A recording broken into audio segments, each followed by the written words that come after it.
Saturday night's main event in Atlanta was one of those shows that had everything. Surprise returns, legacy-defining moments, questionable booking, and unfortunately, the dark spot on the entire night was another major injury to Seth Rollins.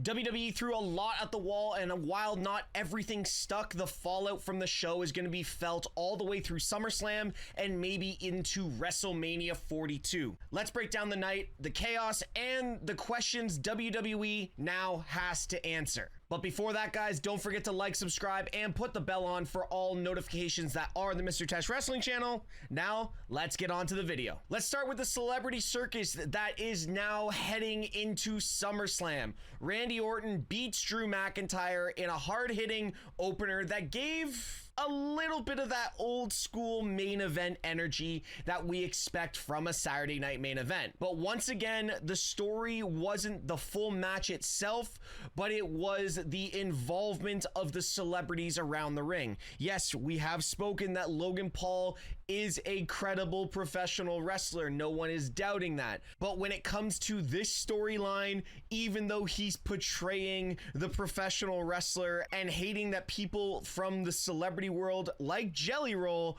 are getting involved and out from being outside of WWE, Logan Paul is one of those outsiders in this storyline. Logan jumped in, Jelly clapped back, and the next thing you know, Orton gets the win, and we have ourselves a SummerSlam tag match that was announced later on in the show. The one thing I really enjoyed about this is Jelly showed that he wasn't scared to take a bump. He took a solid Claymore from Drew McIntyre, sold the absolute hell out of it, and brought this story a little bit more to the forefront, where we can see that Jelly's not going to be scared to go out and give it his all in this celebrity tag match that we are going to get at SummerSlam. Overall, really good way to kick off Saturday night's main event. I'm still not sold on a major celebrity coming in and kind of taking a spot from someone like a Austin Theory, a Carmelo Hayes, or potentially the likes of maybe an Aleister Black, even though he has started to build that conversation and feud with Damian Priest. I just don't want to see big talent get lost in the shuffle because TKO is going for the clout and the clicks over the long-term storytelling that they could get from guys that work 300 days a year. Overall, great match. I'm going to say 3.5 out of 5. Do I think this SummerSlam match will be entertaining? Sure. Do I think it's best use of Randy Orton, Drew McIntyre, two of the biggest wrestlers in WWE on one of the biggest shows of the year? Not really. Not even close. But I want to hear from you guys. Are you cool with this kind of booking, or are we going to sacrifice too much just to go viral? Next up, the US title match between Solo Sikoa and Jimmy Uso was exactly what you were going to expect. It was ugly, it was personal, and full of interference from the MFTs, Tala Tonga, Tonga Loa, and JC Mateo. I'm still never going to get over the name JC Mateo. It's Jeff Cobb, and it's Hikuleo. Come on, guys. WWE, let them have their names. Anyways, back to the match. Jimmy put up a fight, but Solo and the MFTs were all over the place, and they took it over and basically stole the win. But again, like everything that was so far on Saturday night's main event, the match wasn't the conversation. It was the post-match. That's where things kind of blew wide open with the return of the Samoan werewolf, Jacob Fatu. He goes off like a cannon, clears the ring, and takes out JC Tongaloa, and literally Jimmy and Jake stand up against Hikuleo, aka Talatonga. We've been waiting for this. Jacob Fatu's energy is different. I don't think that discussion needs to be had anymore. And now we've got another massive piece thrown into the Bloodline chessboard of Jimmy and Jake finally seem to be on the same page, but they are still completely outnumbered by the MFTs and Solo's Bloodline 2.0, if this is what we're going to call it. We do have the future returning Tama Tonga. Is he going to be part of the MFTs, Or is he going to feel left out because his brother moved on without him and has joined Bloodline 2.0? The Bloodline storyline finally feels dangerous again. You can feel the slow march towards a Roman Reigns return, and with Fatu in the mix, things feel completely unpredictable. Guys, when Roman Reigns returns, is he joining into this Bloodline storyline, or does he fit somewhere else? We do have Lance Anoa'i down in the Performance Center still, and we do have the returning Tama Tonga. Let me know where everything fits in your mind in the comments. This is the segment that I didn't really want to get into, but this is where the show turned and you felt the energy completely get sucked out of the building when it comes to Saturday night's main event. Seth Rollins going down with yet another knee injury, and I'm telling you right now, this was not part of the plan, and this is not a storyline thing. You knew it the second it happened. Anyone that has ever dealt with a knee injury knows exactly what he felt and exactly what the brain was saying. Don't stand on this leg because there is something drastically wrong. He went from a moonsault combo, landed wrong, and you could see the pain all over his face. I've seen comments all over the place. Why didn't Jessica Carr throw up the X? My biggest thing, Seth is a constant professional.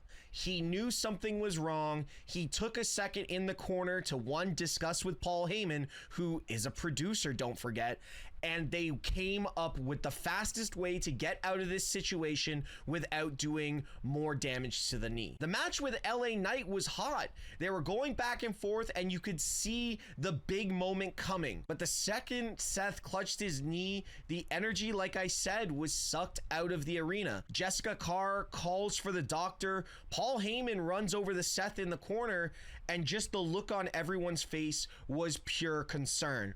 They rush the finish. LA Knight picks up a quick victory, but you could see even the look on LA Knight's face that it's like, that's not how I wanted this to go. Once LA Knight left the ring quickly, Seth Rollins was helped to the back with several doctors, and nothing has been put online thus far as of the recording of this video to how bad the injury may be. Here is where and why this is massive. Seth Rollins is Mr. Money in the Bank. This entire year has been built around moving forward as Seth as Mr. Money in the Bank, running all of WWE with Bronson Reed and Braun Breaker and the Oracle Paul Heyman, and now we are at this stalemate.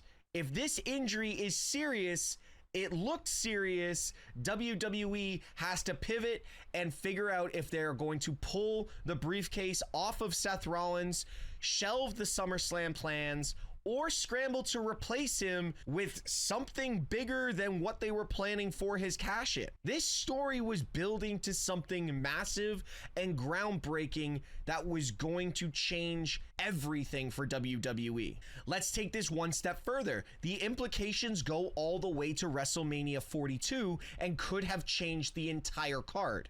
If Roman Reigns is coming back, who was he supposed to face? Could it have been Seth? Were they going to run it back with LA Knight or Cody? Every piece of the main event puzzle just got blurred, and WWE doesn't have time to stall. I've always heard with WWE, a day is a month is a year, and a year is 3 years. Well, guess what? They have a day to figure it out, because Monday Night Raw, we have no idea what the implications are going to be for Seth Rollins, WWE's direction through the rest of 2025. All I gotta say here is my prayers are up to Seth Rollins, and I hope it's just a sprain or something minor, because if he's out long term, this is a massive blow, not just to WWE and the Raw brand, but SmackDown and potentially NXT. This is a ripple effect through the entire promotion. Guys, was the knee injury real? I think it was. Let me know in the comments. Let's end with a bright spot. It was Goldberg's final match, and yes, I said final because that felt like finality. Goldberg is choked out in his final match against the ring general Gunther. Facing Gunther in Atlanta, Goldberg delivered one of his best performances of his entire career. Yes, entire career at almost 60 years old. This I truly thought was one of the best showings of Goldberg. He went nearly 15 minutes, no shortcuts, no 2-minute squash. He gave everything in this match. Gunther ended up ripping off the knee brace of Bill Goldberg, which we had heard coming into this match. He had been struggling with a knee injury, and like good WWE storytelling, they added that into the match. Gunther even had the balls to go after Goldberg's son, Gage, who was sitting front row. Gage hops the barricade and was eye to eye with Gunther. First off, what the hell are they feeding this kid? And secondly, he could actually probably train to be a pro wrestler. I know he's got his football career right now, but I'm telling you right now, Gage, if it doesn't work out, you know WWE's your next phone call. At the end of the day, Goldberg pushed through, landed a spear, hit the jackhammer, but I think the knee was too much of a deciding factor. Gunther ends up locking in a rear naked choke, and Goldberg passed out. That's how to retire a legend. Clean, dominant. It is saying with the utmost respect, choking out a legend is probably the best way to go. Beaten clean, like he did so many others in the past.